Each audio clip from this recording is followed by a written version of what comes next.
Welcome to Morning Devotion with Ken Gurley. Devotions designed to inspire you on your daily walk with God. Here's your host, Ken Gurley. Hey, good morning, everybody. Welcome to Morning Devotion.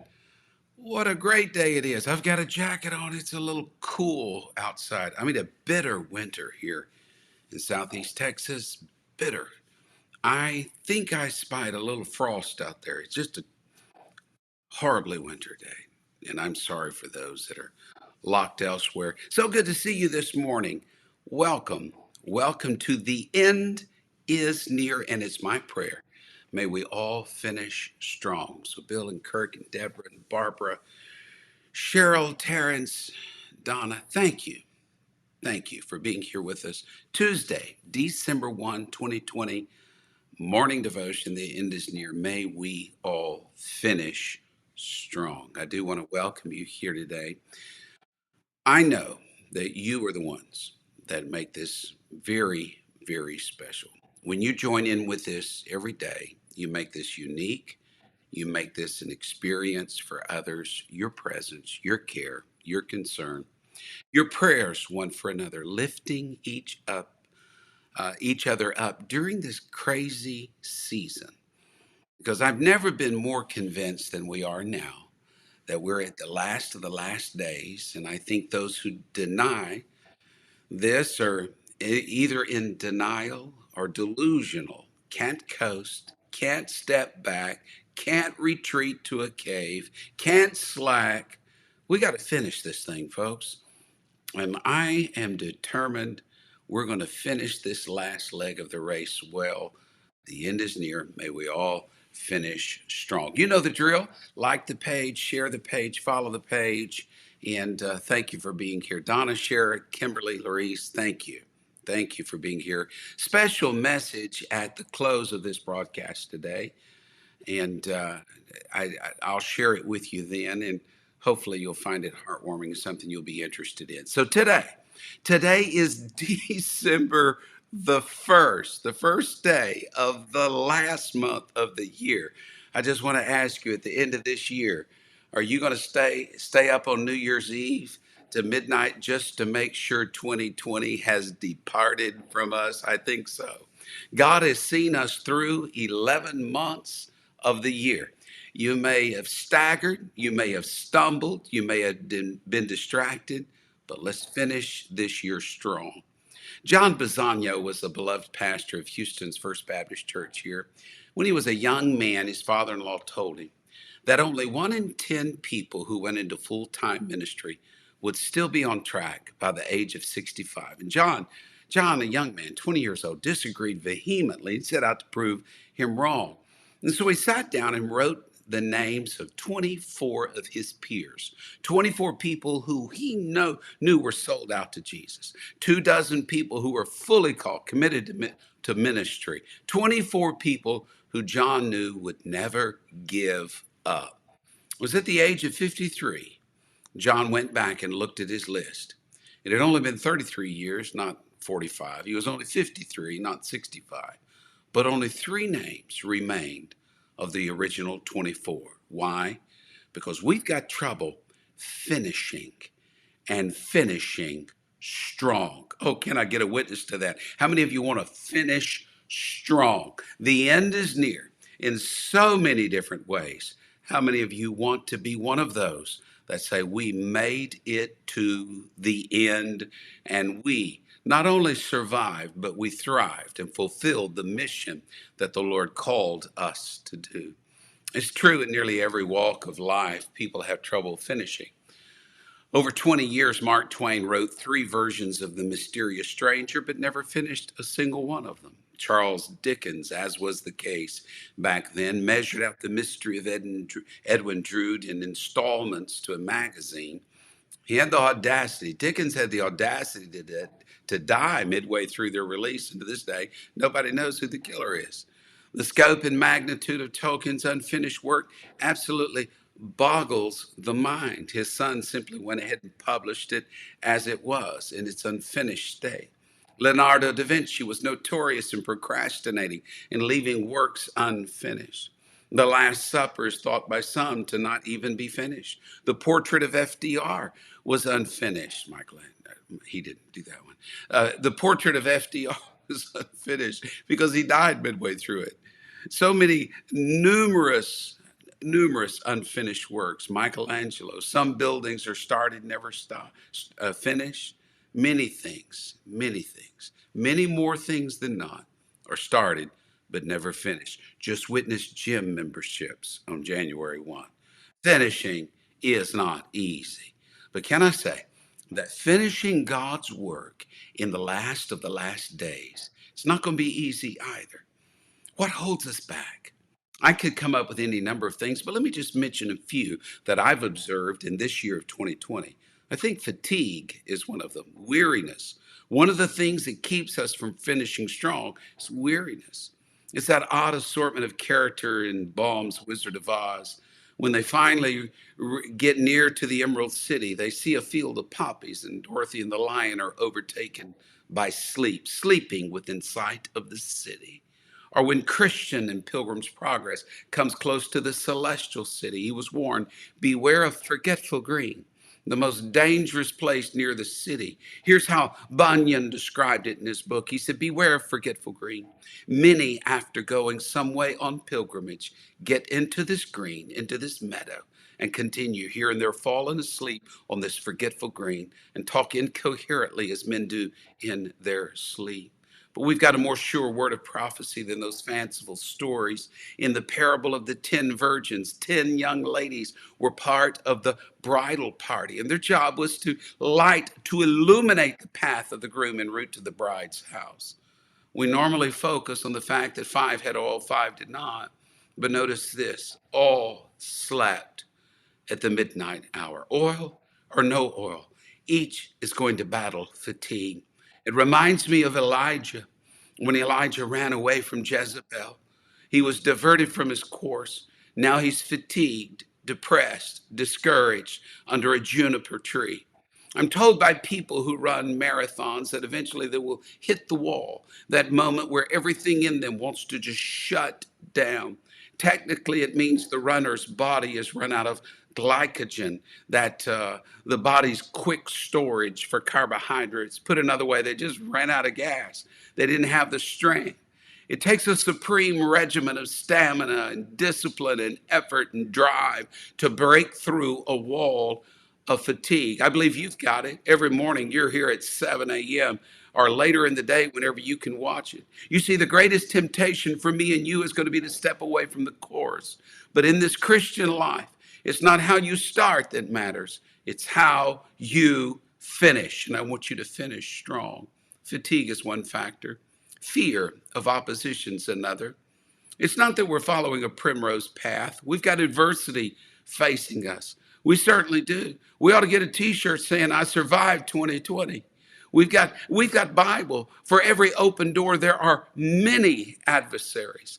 Of the 12 spies sent to the promised land, only 2 brought back a good report, Caleb and Joshua. 10 spies, however, saw the opposition. They saw the giants. They saw themselves as grasshoppers. And their hearts grew anxious and fearful. And fear, don't you ever forget it, fear, like faith, is contagious. It was Vanderlei Lima who went to Athens in the '04 Olympics to do what no other Brazilian had ever done, to win a medal in the Olympic marathon. And of course, the marathon started in Athens, and to win a medal in there, of all places, was the coveted prize of the top runners of the world. Lima was not favored to win or even place in the event. But as the race neared its last leg, Lima was in the lead. And people sensed something special was happening. They began to clap and cheer as Lima passed. He was at the 22-mile mark with a 48-second lead over his nearest competitor. In one of those bewildering moments, a crazed spectator bolted from the crowd, tackled the fatigued runner. The runner was bloodied on his knees and elbows. Lima lost precious moments in the race. It broke his rhythm, his concentration, his pace. He developed muscle cramps. The next runner caught up with him and passed. Soon another runner passed him, but Lima could have given up, but he didn't give up. Bloodied, wounded, and in pain, he kept running. He did not win the gold. He did not win the silver, but he did win the bronze. And more than that, because of his attitude in the face of adversity, he won the medal given to that Olympiad that displayed the greatest spirit. Following the race, Lima expressed this reaction. I'm not going to cry forever about the incident, although it did break my concentration. I'm very thankful that I managed to finish. And the bronze medal in such a difficult marathon is also a great achievement. I like that I managed to finish. We're not running for a corruptible crown, but for an incorruptible crown. We got to finish this thing in spite of pain, misery, adversity. Finish this thing. Finishing strong does not mean to finish unblemished. Finishing strong does not mean finishing perfect. Finishing strong means picking up from wherever you're at, strengthen that which remains, and press forward. Fatigue is the first reason some give up. Fear is the second reason, but there's another reason. I think that we don't finish strong. Listen to me carefully on this one. It was the case of Nehemiah when he felt impressed by God to rebuild Jerusalem's walls. His experience are almost a case study of the opposition we're going to face in anything meaningful. And he had to fight the third enemy, frustration. He was surrounded by so many opponents, so many within and without the walls. His description of this is interesting. Nehemiah 4:10, they struggled because there was so much rubbish. Things got in the way. Opposition just didn't work out. Have you ever been there? It just didn't work out the way I planned. The path is blocked. The horizon is not clear. And we get frustrated. Frustration in the heart of a believer, hear me carefully, is a gold-plated invitation for the enemy to remain on standby. Because when we get frustrated, the enemy senses discouragement, and discouragement has always been the enemy's greatest weapon. Someone said, motivation without direction equals frustration. We entered into 2020 with a 2020 vision. We knew where we were going, but oh wow, this year has thrown us so much motivation, so much passion, so much heart, but the direction, the path has not been clear. And we're in danger of growing frustrated if we have not already. You say, Pastor, I've been through a divorce. It was my fault. Well, you've run with weakness, but finish strong. You say, Pastor, I've made some foolish choices. I've lost my credibility. Okay. You've gotten distracted, but finish strong. You say, well, I've lost my will to run. Well, I say, run on. You're only beaten when you don't try. You just got to get up one more time, then the enemy waylays you. Rejoice not against me, O mine enemy. I'm getting up. If you want to be one of those that finish strong, let's go a step further, can we? A step further here today. It's not enough to simply say finish strong. It takes help. And you're going to need help from several sources. Let me give you some sources of strength to finish strong. The first one's going to surprise you. You need, first of all, some opposition to reveal your weaknesses. God allows enemies to work on us to reveal our weaknesses, our imperfections, our blemishes, so that we can be stronger. Notice what it says of Jesus. Consider him that endured such contradiction of sinners against himself. He experienced opposition, which Jesus didn't need. We do need. We need our enemies to bring out the absolute worst in us, where God can deal with it and we get stronger and it doesn't stop us from finishing strong. The second thing we need is we need some friends to encourage us. Oh my, you need some friends. You need some friends. How many times have I heard people just tell me, say, oh, people are talking bad about me. trashing me on social media. They never have an encouraging word. And I just want to say, and I rarely do, but let me just say it here. You need to clean your slate of your supposed friends, and you need to find people that will encourage you and strengthen you. It's one of the joys that I get coming back on these threads after it's over, when I see Vicky and Ashley and Davin and Deborah and Trenton just encouraging one another. You're encouraging one another. You're getting some nutritious, healthy friends that believe that God is in you and God is working for you. You need some encouraging friends. You don't need Eliphaz, Bildad, and Zophar. You don't need Job's supposed comforters. Get rid of those people in your life. Well, if they're family, you can't. I know that. But get rid of those people in your life that are constantly measuring you by an unrealistic expectation, saying you should be doing that. Well, I'm glad you made an A, but it should have been an A plus. And I'm glad you did this, but you should have done that. Get rid of the shoulda people in your lives. Get rid of those that are looking down their nose at you. Find people that can strengthen and encourage you. Every Jonathan needs an armor bearer. Every Barnabas needs a Paul. Every Paul needs a Silas. It concerns me during this season. Not everyone is a rising star, but there's rising stars all around us, and they just need encouragement. Become a champion by helping others be a champion. Paul said that as we have the opportunity to do good to all men, especially those in the church, when you see someone who needs a helping hand, give it to them. The third thing that will help you finish strong is divine assistance. The 18th Psalm, wow, it's so beautiful. It is God who arms me with strength, and he makes my way perfect. He makes my feet like the feet of a deer, like hinds feet. He sets me upon high places. He teaches my hands to war, so that my arms can bend a bow of bronze. You have also given me the shield of your salvation, Lord, and your right hand has held me up. One of my favorite verses, your gentleness has made me great. You enlarged my path under me so that my feet did not slip. You need some traction in this day. God can give it to you, and God can give you the strength. The Lord's going to help. We've got a promise that the Lord is going to finish a good work in us. We've got faith to believe, faith that God's going to see us through, faith. There's strong faith, Romans 4, weak faith, Romans 14, shipwrecked faith, 1 Timothy 1, and unfeigned faith, 1 Timothy 1. Which one do you want? I don't want to be shipwrecked. I don't want to have weak faith. I want strong faith. Strong faith to finish strong. But there's one more thing that you're going to need. One more resource that you need. In John 4:34, Jesus said, my meat is to do the will of him that sent me and to finish his work. You're going to need a personal commitment. A personal commitment. I will finish strong. By God's grace, I'm going to run to win. Yeah, I'm in it to win it. Paul said, I strain to reach the end of the race and to receive the prize. I want to finish this race.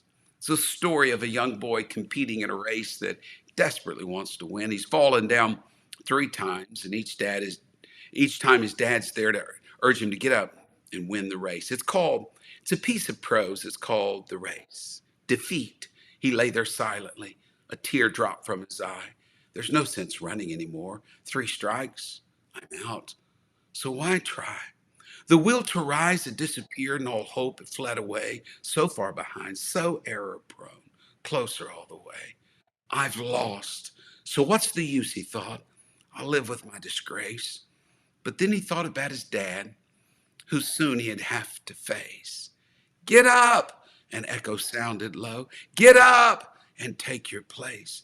You were not meant for failure here. Get up and win that race. With a borrowed will, get up, it said. You haven't lost it all. For winning is not more than this, to rise each time you fall. So up he rose to run once more, and with a new commit, he resolved that win or lose, at least he wouldn't quit. So far behind the others now, the most he'd ever been, still he gave it all he had and ran as though he fought to win. 3 times he'd fallen stumbling. 3 times he rose again, too far behind to hope to win, but he still ran to the end. They cheered the winning runner as he crossed first place, head high, proud, happy, no failing, no falling, no disgrace. But when the fallen youngster crossed the line, last place, the crowd gave him the greatest cheer for finishing the race. For even though he came in last with head bowed low, unproud, you would have thought that he had won the race. To listen to the crowd and to his dad, he sadly said, I didn't do so well. To me, you won, his father said, because you rose each time you fell. And now when things seem dark and hard and difficult to face, the memory of that little boy helps me in my own race. For all of life is like that race, with ups and downs and all. And all you have to do to win is rise each time you fall. Quit, give up, you're beaten. They still shout that in my face. But another voice within me says, get up and finish that race. Here in the last month of the year, the end is near of this 2020. The end is near of the end of all times. Where are you in this race? I hope you're winning. I mean winning, I hope you're still running. Finish, finish, finish. And with God's help, we are going to finish strong. Today, we begin the last month of the year. The end of 2020 is near. The end of all days is near. I ask you to finish and finish very strong.